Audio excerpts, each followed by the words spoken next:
প্রতিটা মানুষের ভেতর একটা ব্যক্তিগত অন্ধকার থাকে, যেটা সে কখনোই কাউকে দেখাতে চায় না কিংবা পারে না, অথচ ভিতর ভিতর খুব সাবধানে লালন করে। সেই অন্ধকারটুকুর আলাদা কোনো নাম হয় না।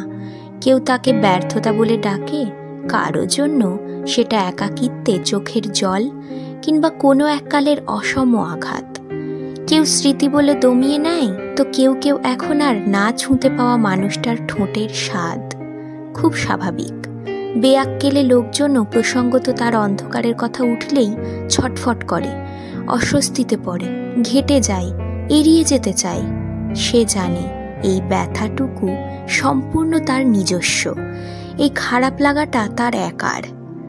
একসময় এই অন্ধকারটাই বুকে আরও জমাট বাঁধে, ঘন পাকালো হয়ে পাথরে পরিণত হয়। মানুষের বুকের